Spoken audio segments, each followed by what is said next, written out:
وہ کون سے صحابی ہیں جنہیں ترجمۃ القرآن کہا جاتا ہے؟ سوچئے وہ کون ہو سکتے ہیں؟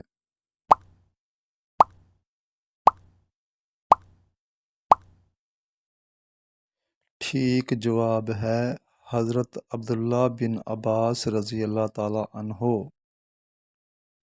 وہ کون سے صحابی ہیں جن کی آواز قرآن سن کر نبی کریم صلی اللہ علیہ وآلہ وسلم خوش ہوتے تھے؟ سوچئے وہ کون ہو سکتے ہیں؟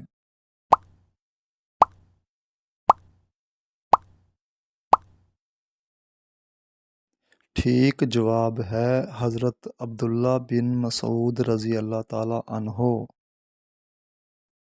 وہ کون سے صحابی ہیں جنہیں سیف اللہ کہا جاتا ہے؟ سوچئے وہ کون ہو سکتے ہیں؟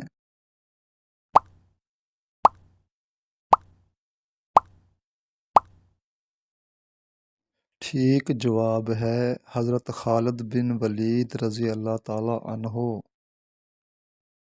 ایسے کون سے صحابی ہیں جن کے گھر فرشتے انہیں سلام کرنے آیا کرتے تھے؟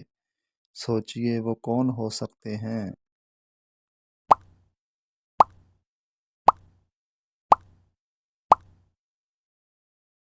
ٹھیک جواب ہے حضرت عمران بن حسین رضی اللہ تعالیٰ عنہ۔ وہ کون سے صحابی ہیں جن کی شہادت پر عرش الہی ہل گیا تھا؟ سوچئے وہ کون سے صحابی ہو سکتے ہیں؟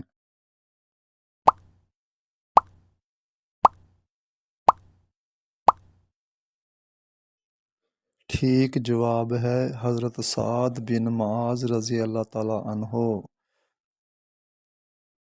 دوستو ایسی میری اور ویڈیو دیکھنا پسند کرتے ہیں تو میرے چینل کو سبسکرائب کر لیں۔